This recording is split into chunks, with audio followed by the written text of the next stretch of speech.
Hello and welcome to our Dr. Jekyll and Mr. Hyde revision video. In this video we will be looking at the following question.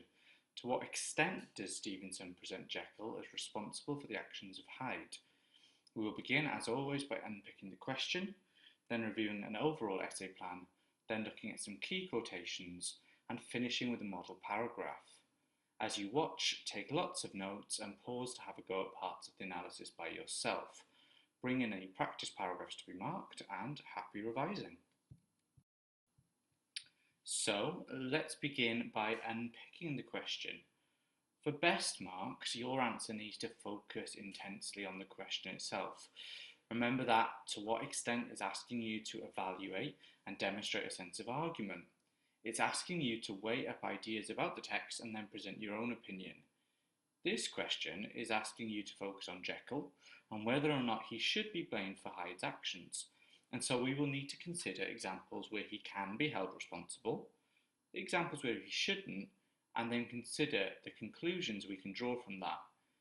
If you like, pause now and mind vomit as many examples in the novella rather, where Jekyll is or isn't responsible for Hyde's actions. Now, we need to map out an overall argument for Jekyll as responsible for Hyde's actions. We know that in the last chapter of the novella, Stevenson retells the events of the story from Jekyll's perspective, where he uses his statement as a confessional. In this statement, Stevenson makes clear to readers that it was Jekyll who was responsible for the scientific experimentation which led to the birth of Hyde. He reveals to readers that Jekyll was looking to free himself from his own primitive duality and longed to uncage his own inner devil. In this letter, we also learn that Jekyll was arguably greedy and arrogant. He believed that he could both maintain his reputation as a Victorian gentleman and enjoy the pleasures of his dark desires. Jekyll wanted to have his cake and eat it. He wanted to be seen as respectable and reputable, but allow himself the freedom to explore his immoral ambitions. It becomes clear then that Hyde cannot be separated from Jekyll. Stevenson concludes the novel with the notion that man is not truly one, but truly two.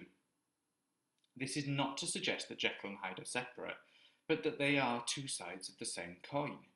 Jekyll and Hyde become a symbol for the duality within all of us, and so Hyde cannot be treated as a separate entity. We might also argue that, although Jekyll is responsible for Hyde's actions, he himself is a victim of Victorian society and its repressive nature. We'll come back to this idea. So let's look at some key quotations that we would use in this essay. For each quotation, pause the video and try to explode it yourself first. What does it suggest about Jekyll and his responsibility? What devices are used, and what impact do they have? Let's first consider the reasons behind Jekyll's experimentation. In chapter 10, Jekyll describes his discovery of the primitive duality of man and how he sought to separate these two halves of his own identity. If we are asking if Jekyll is responsible, then this is good evidence that he is. He deliberately intended to release Hyde into the world to free himself from having to balance his desires with his reputation. The metaphor used to describe his duality as primitive suggests that man has always had to balance these instincts. It suggests that mankind has always had to choose between good and evil. It also suggests that Jekyll is criticising this. We know that the Victorian era was a time of much scientific progress and a time where Christian values began to weaken. Here, Jekyll sees this balancing act as undeveloped and unevolved. He therefore uses science to progress himself, so that he can enjoy both his good and evil instincts. Stevenson is playing with Victorian fears of progress, suggesting that progress might ultimately lead to a loss of civilization.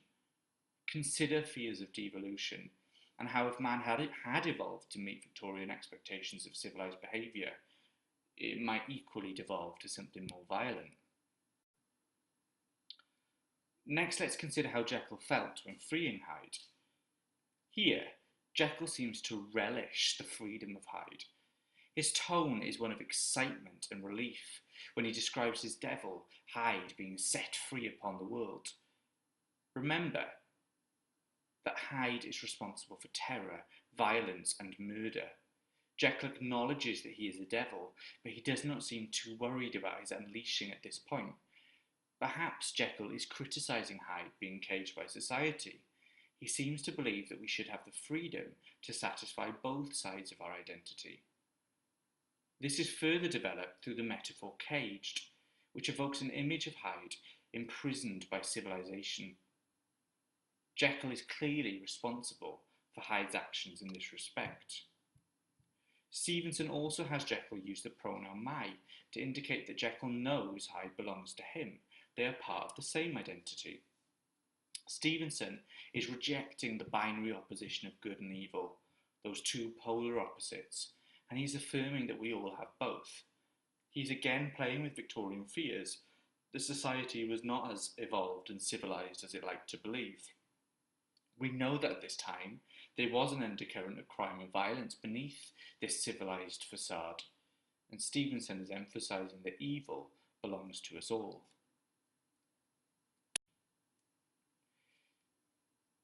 Here we move on to look at how Jekyll felt having completed his experiment. In this quotation, Jekyll describes his relationship with the potion, stating that it was always standing ready. Stevenson is suggesting that Jekyll became reliant and dependent on the potion. It was not enough for Jekyll that he enjoyed its freedom once or twice, but it became a habit, thus suggesting that Jekyll was greedy. The adverb always almost compares the potion to an old friend, reliable and trustworthy. It suggests that Jekyll rejected society and his friendships with people like Lanyon and Utterson for his experimentation. This is of course ironic, as whereas Utterson remains reliable and loyal to the end, the potion betrays him and eventually no longer works. Perhaps Stevenson is reflecting the dangers of science and the unknown. Its potential was a huge question mark for Victorian readers. Would it betray them too? Stevenson might also be suggesting that Jekyll was in some ways addicted to the freedom offered by his potion. Stevenson deliberately contrasts Jekyll's addiction to and freefall into immorality with Utterson's austere nature.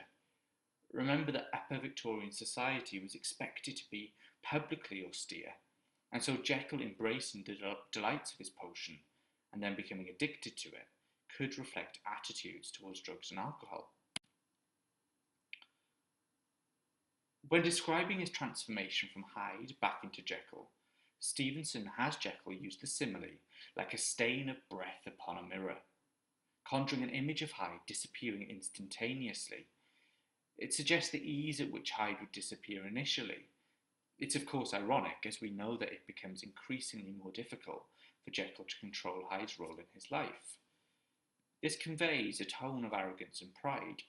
Jekyll is almost bragging about how easy he found it to exploit his scientific discovery for his own gains. However, the metaphor of stain does hint at the darkness within Jekyll, and so it does connote the immorality of Hyde's character. Finally, the symbolism of a mirror evokes an image of Hyde as being like a stain that covers Jekyll's reflection.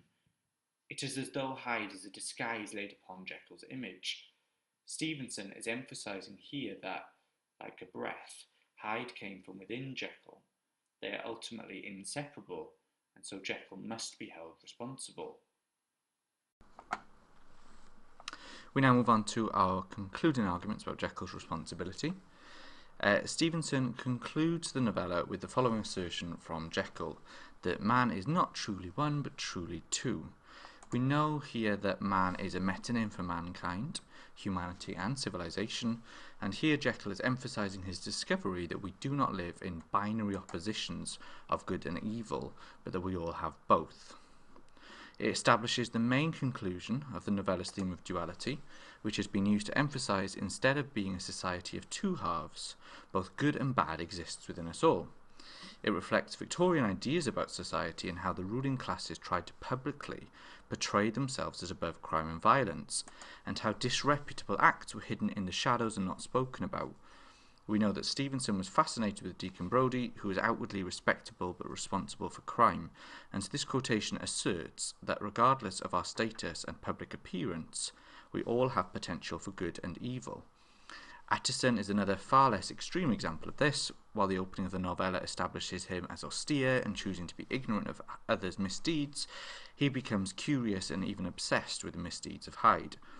For Victorian readers, this might have been frightening, encouraging them to look inwards at their own morality and perhaps even their own hypocrisy.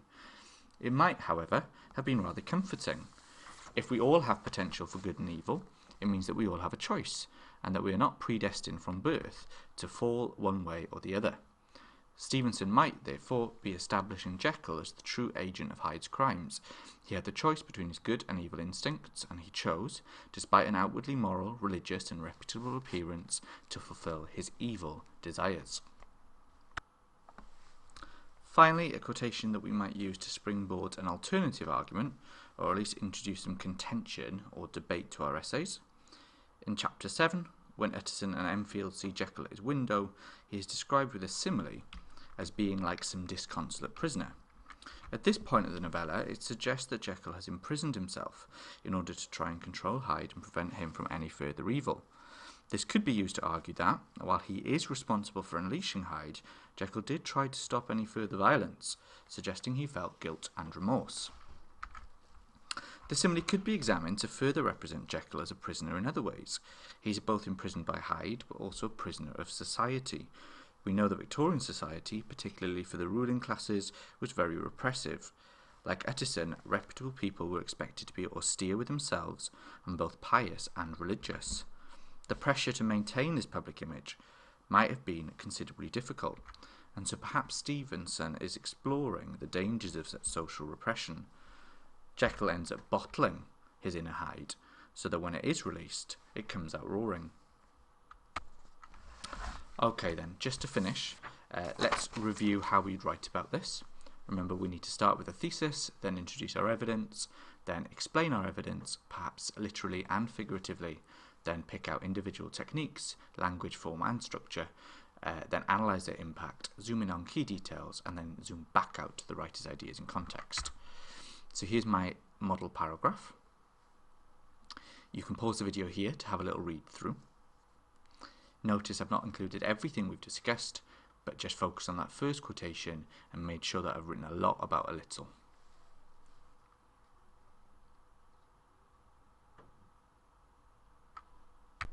So now it's your turn. Return to our whole text plan. You'll see that I have written the first section in my previous model paragraph. Now as practice, you can write section 2 and section 3, and once it's finished you can bring it in for me to have a little look at or a mark, or otherwise complete it in a mini assessment. Well done and good luck.